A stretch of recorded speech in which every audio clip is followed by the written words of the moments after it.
Hi, I'm Sarah Richardson, former CIO and president of the 229 Executive Development Community. Welcome to Flourish, where we delve into captivating career origin stories and spark conversations that inspire, inform, and foster community. Join us as we explore the journeys that have shaped successful professionals and uncover the insights that can help you thrive in your career path. Thanks for joining us. Welcome to Flourish, the podcast celebrating bold journeys, brave pivots, and the power of purposeful leadership in healthcare and technology. I'm your host, Sarah Richardson, and today I'm joined by Amie Teske, entrepreneur, community builder, and founder of Echelon, a command center and consultancy that helps individual contributors and sales leaders in health tech sales roles. Amie's career spans corporate leadership and sales, general management, 2 leaps into entrepreneurship, and a relentless focus on helping others achieve their own sanity and self-belief. Amie, welcome to the show. Thanks for having me. Hi, Sarah. I'm so happy we get to do this because I feel like we followed each other on LinkedIn for a long time, and then we happened to be in a WBL welcome call, and now here we are doing a podcast for Flourish. It's crazy. I know. It's a small world. It's big, but it's so small. And you're in Kansas City, which I also love. I'll be there in October, and we've already set up some time for a nice group of women to get together for dinner. But until we get to October, I love your story about what you've done and how you've done it. So let's start there. And what drew you to leave corporate America initially in 2017? The very short story is I just wanted to stop globetrotting. I wasn't even globetrotting that much. I wasn't going like overseas that much, but I had been in a role for several years, and I've always been the kind of person that's, okay, well, now let's do this. And I then go do that. And that was just another example of it, where it was just like, okay, I want to not do that anymore, and I want to do something else. And that something else was starting my own business, because I'm glutton for punishment and I like to do really hard things. Which is actually a testament to why you were able to learn from the first attempt and go back in 21. So if you could share a bit about that journey as well. So when I first did it, I started an LLC, Top Line Advisory. It's still the name of the LLC today. And I did it for about 6 months until, in this kind of a role, I'm often brought opportunities to take on full-time jobs versus be an advisor or a consultant. And that's just part of it. And in 2017, I accepted. So if in this world of like project work, if you take a big enough one, that's the only one you can take. And so I jumped on with Simpler for 3.5 years, and everything from VP of sales to general management to CSO. And then I left in 21 and to do it again. And to do it again, I took some time to figure out what that meant, because a consultant and an advisor, it just feels so squishy. And to be honest, you talk to people, they're like, okay, you say consultant on your LinkedIn profile. Like, do you really work? Like, I get that. It's like, you don't even know the number of hours that I work. And the answer is yes. And so I wanted it to feel more tangible, because as a salesperson or anybody in the corporate world, everything is so results oriented. And if it feels squishy, it's so easy to say, not now.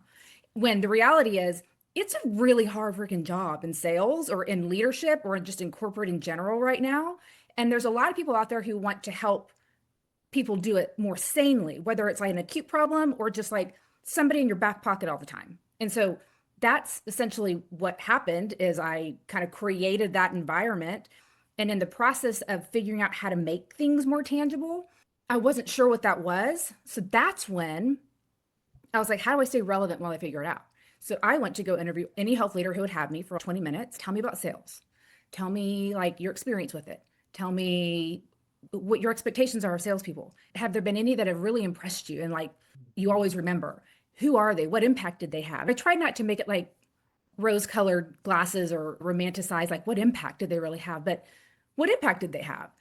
In the process of that, I kind of named the people that you guys named as Echelon, because they stood the test of time. They did some things right where you're remembered. And that turned into this Echelon Award, which fast forward 18 months from that, it turned into this community's command center where health tech salespeople can peer learn from each other.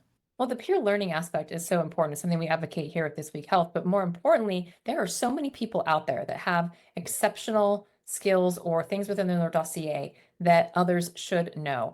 And you went the extra mile, though, Amie, to define what today I guess we call solo practitionership, which is a gap that was in the market. So you can serve multiple organizations versus having to take on that full-time role and you can do multiple smaller ones. Tell us more about that aspect of how that fits into today's really continued gig economy. Actually kind of fell upon it. So Echelon started as this command center. We don't cross company lines. Why not? We're like the only group of professions that really don't have an association of sort. So let's solve for that. That was early 21 when I launched it more public, or excuse me, 24 when I launched it more publicly. And since that time, what's happened is without even promoting or soliciting in any way, I get salespeople who are like, hey, Amie, it looks like maybe you figured out how to monetize your network or how to do multiple things versus working corporate. And then at the same time, different conversations, I get a lot of businesses that come to me and they'll say, hey, Amie, so you have a group of salespeople. I need sales. And I'm like, I don't own them. They're not mine. Like, that's not how that works, right? They usually work for companies. And they're like, yeah, but I can't afford the veteran salespeople. And it's such a hard market. I really just need some people to just kind of help me figure this out. That doesn't sound like go to market work. That doesn't sound like some of this stuff that is very researchy academic. It's like execution. And so this coming together, like this soul practitioner, as you called it, is how do we take both sides of that equation and make it something that both can benefit from? People who've been in it for a long time monetize it, and then people who are trying to grow a company leverage experience. And so in our world of this gig economy, I'm trying to take a lot of that and match, if you will, good experience with good company so that both can flourish. Well, and you're a bit of a gatekeeper because people come to you knowing that you will have the echelon of the things that they are seeking. But you also shared that you've created a tribe for individual contributors and for sales leaders. And that whole concept is such an important way that humans connect. It's one of the 9 principles of Blue Zone living as well. When you create a tribe of Yeah. solo practitioners, these individual contributors, what does that look like when they get together? Most of us who have been in sales for a while, and this all started like in honor of sales, there was a time when we all really loved it. And that's kind of gone away. Yes, there's disengagement. Yes, some companies are better than others, and that's all fine. But when we all come together, it's hard to take any of us seriously because we like to kick back, we like to have a good time, and we miss it. We miss it. It's more like the tribe, the culture, the social interaction. I mean, arguably cult. You hear like cult is just short for culture. Like, how do you bring this to, but in the positive way? There's a lot of laughing and there's a lot of just like deep breaths. Oh crap, you're doing it too. Why have I been trying to figure this out all on my own? Well, you create a safe space. Those are the things you mentioned, safe peer space. So you have to show up on stage when you're with your clients or with different customers. And yet, when you have an authentic demand for a community, you shared with me how it helps get rid of head trash, which I loved that concept. So when you have a safe space for high performers to get together to clear out head trash, that whole equation is not common. And so how have you seen the success build from that ability for people to unwind a bit while they're still building the best version of themselves? That's a puzzle, right? And it's constantly changing. So the way is create the space, right? Create the vehicle for people to come together that isn't public forum, that is more private, which is why Echelon is more private and it's membership based.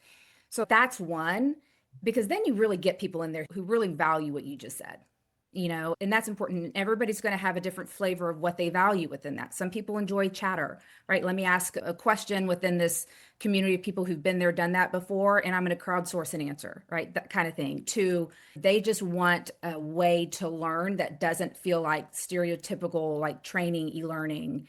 It's okay, let's get on the phone and we're really just going to, in this group, talk through. And if I don't have an answer or a question, I can hear other people are answering questions. So there's like this live interaction to Q&A to even people who are in roles. They'll get on and the members will do a recording on this just worked for me. This is how I do a territory plan, or this is how I do onboarding. My salespeople really seem to like it, right? And that's a recording and people can listen. So I think it's just today, everybody likes to learn and collaborate in different ways. So the constancy of something like Echelon is trying to make all of those different things available for different people in the way that they want to learn and interact. And there's a draw to working for yourself or having the ability to serve multiple organizations as a solo practitioner, as an example. And yet, if you do step away from the corporate wheel and decide to do something on your own, like what you have done, there's also a framework for success and sanity to a degree that has to exist. You shared with me, hey, it was great in the beginning, but then you have to have a schedule. You have to hold yourself accountable because the human connection outside of corporate structure is really important. How have you created that environment for yourself? Yeah, I didn't at first. Which is how I learned that I really needed it. Like in the corporate world, we're so quick to be like, oh my gosh, another meeting, or I have to enter something in Salesforce, or I have to like all of these things that you're responsible for doing, and we just curse it. And part of it is because we lack the perspective of what happens when you don't have it, because all we know is having it.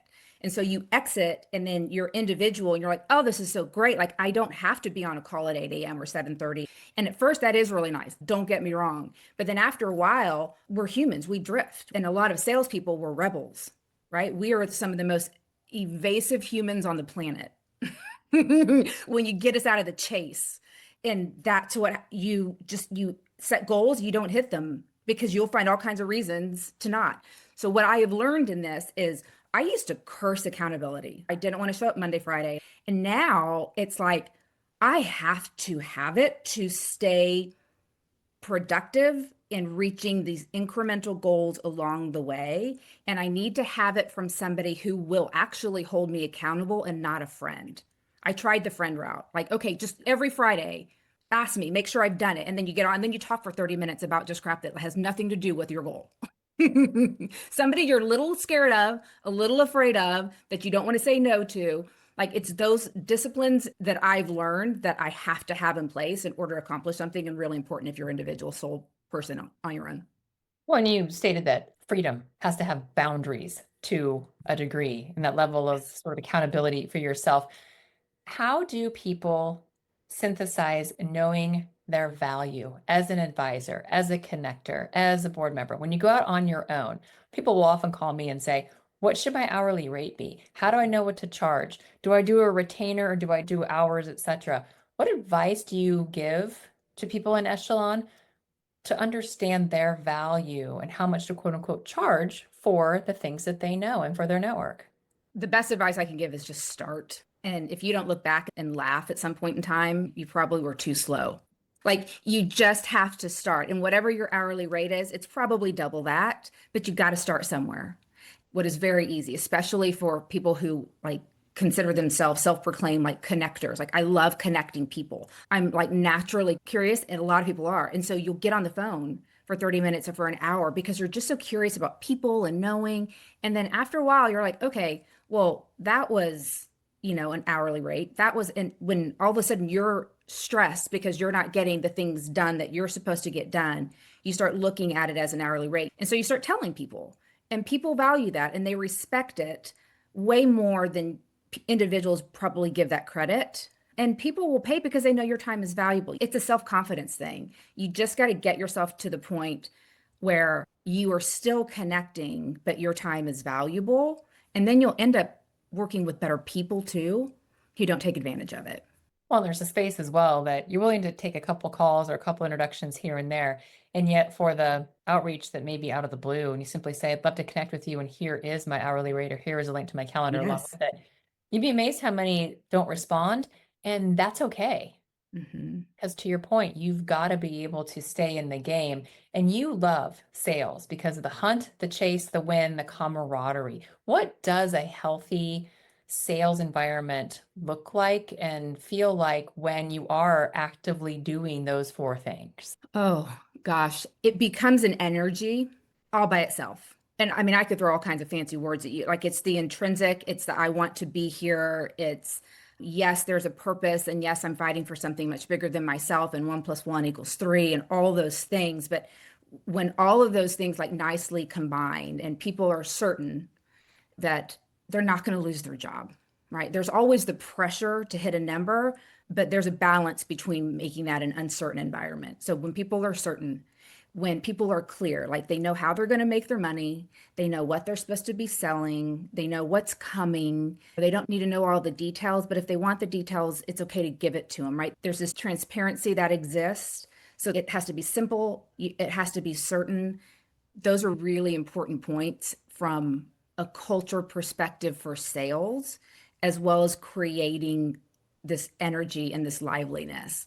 One of the things that I press on a lot of people that I don't think gets enough airtime is recognition. And so if I spend just a few seconds on that, recognition isn't this attaboy thing. It's not, hey, good job for the core basic of your job description. It's like you did something unique here, or something that is in line with our values here, or something that was above and beyond, or you exposed that this is a new persona that maybe we should be talking to because they actually care more than people that we're talking. Recognizing people in ways that are public and specific to them, that show up as impact statements about that person, is so underplayed. And in a sales environment, it is ripe for taking advantage of that as a culture builder. It's just what I call impact recognition. So as sales leaders, I would tell any leader, honestly, if you spend time to do walkabouts for no other reason than to just see and observe the things that matter to your people and where they go above and beyond because they do it every day, you're just not seeing it. And then recognizing them in these just unique, unexpected, really cool ways, that has actually, research proves, to like a 3 to 4x return on retention, on productivity, on just like stick-to-itiveness, right? Like just to get out there and keep going. People should do that more and spend time recognizing their people, but they have to see it first. So all of those things combined create a really good atmosphere. And as a leader, you're in the people business before anything else. Your people are the ones who are selling. So as a leader, you have to go out there and figure out your people. And that's a big part of making a culture work. I love that, because when you know what specifically motivates people, how they like to receive recognition, in what format they want to be heard as well, it is such a powerful way to build that trust in the community within the teams. Because to your point, growth is a necessity for all organizations, but it's how you get people there in a way that builds the camaraderie that is so important, like keeping people motivated, building community, because it's a competitive field. And let's be honest, sometimes sales individuals are, to a degree, they might have their own territory, but they're still competing with each other for certain accounts, especially when they move around. Because they may be like, hey, I had Amie in the Southeast. Now I live in the West. I still want Amie. How does an organization make up or assimilate for that? But there's been a big change in institutional investments, and it's reshaped the sales landscape. I'd love to hear your take on that. It really has. And there was a good period of time, like when I started Echelon, I think the fire that really instigated it was when I would have salespeople come to me, and sales leaders, individual contributors and leaders, come to me and be like, I'm just done. I'm just done. And then you ask questions around it. And a lot of it is just this constancy of numbers, activity numbers. It just constant. And all of us know, even institutional investment know, that if you hammer on a number, like you're hammering on the wrong thing. You want the number, but you need the people to achieve the number. So you have to focus on the people in such a way that they want to achieve the number, then you get the number.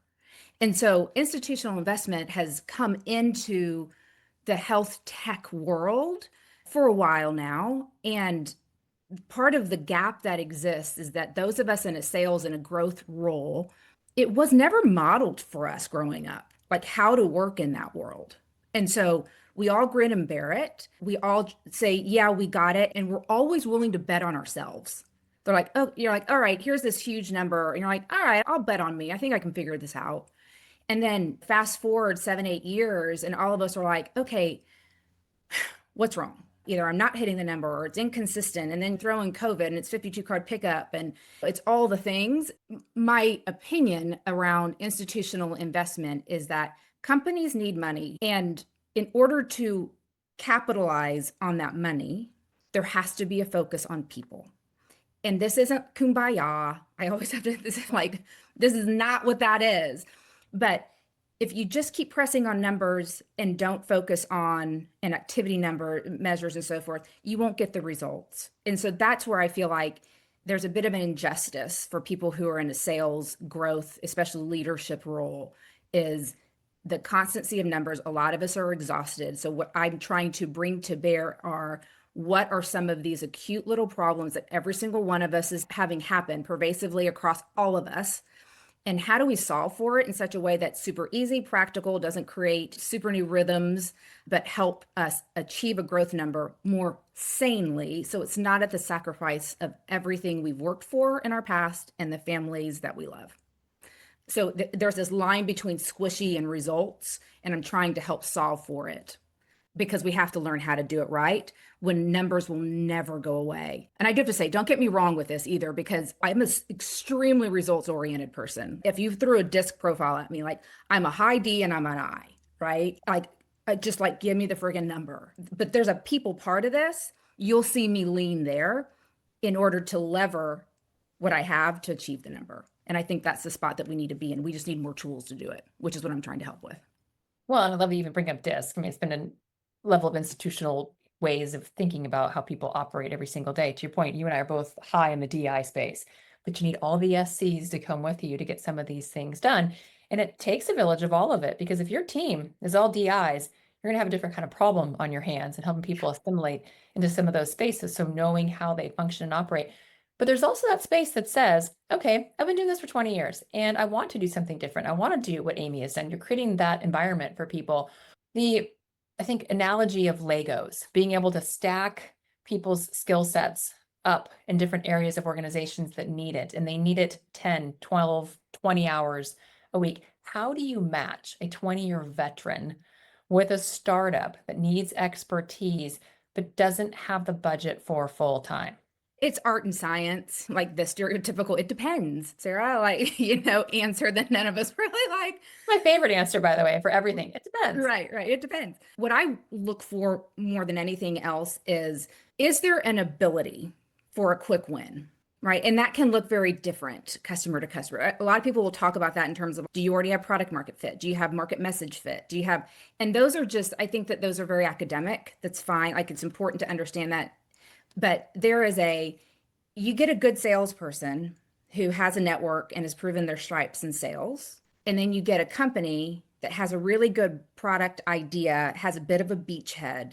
The right person in the wrong company is the wrong person, right? And then vice versa. So there is you talk to salespeople, do you have a network? All they want you to do is just knock on some doors, let them have some conversations. If it goes somewhere, great. If not, okay. There are those. And then the other is, I have this pipeline, like I'm talking to a company right now. I have this pipeline of 25 different deals. Smaller company have shown themselves valid at two very large health organizations. They don't need top of funnel leads. They need help closing deals. They're just not good at taking things from, okay, I'm really interested, or I'm kind of interested, let's keep talking, and getting it to a contract, John Hancock, and it's dried kind of thing. And so it just kind of depends on what the company wants and then the experience of the individual. And that just requires a lot of conversation. I'm trying to do things that make that more efficient, but you can only do so much with a survey or give me your resume or look at LinkedIn, because once it passes somebody like me, then they got to talk. They have to jive, because if they don't jive, it'll never work. And how do you get to a space where a person believes that they can on their own, as an example? So they've had a lauded career and they do want to try something on the side on their own or as full time. Where do people build up that confidence and that belief in themselves they can? Salespeople already, to your point, wired to say, yes, I can meet that number. It is different meeting your sales goal internally versus, oh, now my mortgage is 100% on me every month, as an example. How do you help people reconcile their success in corporations to a success personally? Two things. One is, you get the confidence by doing the thing. You just got to go do it. And there might be a couple where you're kind of like, ooh, either that didn't work, or ooh, like an internship, right? I didn't like that, don't want to do it, right? You don't know until you know. And so the best suggestion I have is just call me, right? And there's probably a company out there that would love for you to just knock on a door and get them a few conversations. And it doesn't have to go anywhere. In worst case scenario, everybody's just smarter about something that's out there. And it deepens the bond and the network that people already have, right? Worst case scenario. So what I would tell people is try it. Just try it, right? You don't know. You will not have the confidence until you just start getting out there. And then don't presume that it's going to be perfect the first time, because you'll kiss a few frogs along the way.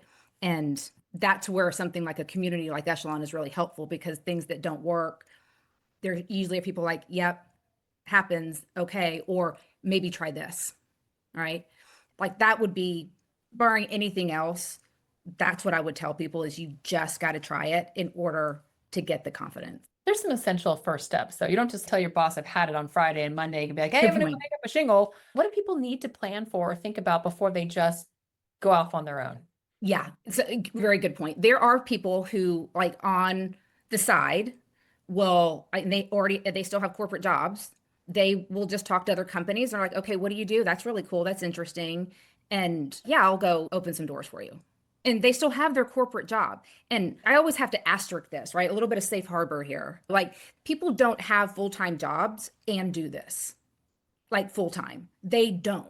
It is truly not possible. It's not possible, because something will sacrifice. And the people that I've seen try it, something sacrifices. So you have to really focus on it. So, like, the little steps are open some doors for some companies, right? Like, you're already out there networking. You already know these people. You're like, hey, I heard about this company. You might be interested. Would you be up for a 30-minute conversation? I told them I'd help them out, right? You're already networking. That's not a hard thing to do. But if you do want to jump in with both feet, the thing I would tell you is leverage people who have done it. There are lessons learned. Know who those people are. Like, there's several of us that's like the full-time gig that we do. We can help you with the tools, the kinds of things you should have, like how to set up kind of things. But it really is how to get your name out there. I would also tell people that don't do more than 3. Don't rep, if you will, more than 3, because something will sacrifice. I would say 2 to 3. Get 2 that you really like. You might have 3 or 4 at first. 1 or 2 of them are not going to work out. Like, you don't jive with the culture. After a little bit, you're kind of like, okay, this really doesn't have legs. Work yourself into the 1 or 2 that are really strong for you, and then just keep going. Some of them turn into full-time jobs, right? So it's just try it out. But I would say start working on the opening door concept before you jump in with both feet, unless you just have some war chest of money sitting over on the side to pay your mortgage while you do this, because it's hard. It's hard. You will run through some that you're like, okay, this isn't a fit. It's not for me. It's just not yet. Well, and I believe people show up differently when they're chasing the dime of, oh my God, you can tell when people are desperate for the income versus, not that it's never genuine, but the ability just to say, hey, I've got a couple of people I'm repping or a couple of companies I'm repping, because Yeah. boy, that wear chest can get low quickly. And then the dynamic by which you made the decision completely changes. And that's what I counsel people on when they ask me about career changes or different things. I'm like, is it a hobby or is it paying the bills? And if it doesn't pay the bills, it is a hobby. And those are the differentiation points you need to really consider. Because if you can't make it on your own, what the heck are you doing taking that leap of faith unless you have a backup plan or, to your point, some kind of reserves that make it still fun and still worth the intent by which you did it in the first place? Yes. And then grow from there. Yeah, Yes. because it's scary if you don't have a way to self-sustain, no matter how great your community is. I don't think your neighbor or your friend down the street is going to go and make your car payment for you, as an example. Yes. And I always say you're the 5 people that you surround yourself with the most, right? And so have a group of people that are just as ambitious as you, Yep. that, are rebel enough as you, but have some experience to help you through as well. That becomes a really critical component of success here. It's funny you mentioned like that group of people you have. You might have a couple of those types of connections where you say, is this a good idea? And if they say no, you're like, okay, I trust that group to tell me that was that, or that was dumb, or slow down, or talk to this person. If you don't have the people that keep you grounded and honest, then you're going to go off in 50 different directions. 1,000%. Yes. And let's be honest for a second. We are like a whole bunch of 6-year-olds running around in adult bodies. Like, we are like, oh, bright, shiny object, bright, shiny. And we chase them because it's a bright, shiny object and it sounds really cool and it's more fun than the mundane stuff we have to do. Right. So you have to, this isn't just like this is a human thing. You have to have people who ground you. And for all the people listening that they're like, okay, now you've just sparked this thing, like they know it's possible. What's the best way to reach out to you? after having heard this conversation today? Yeah, if you go out to amieteske.com, there's a contact page there, LinkedIn as well. That's a great way to reach me, just Amie Teske. There's also an Echelon page out there. And this isn't, I always have to say, there's a bike too. We're not the bike. Don't look for the bike. This is under amieteske.com/echelon. That's where this really exists. So reach out to me that way. And I would love to talk to anybody and everybody, even if it's just what's going on in your sales world.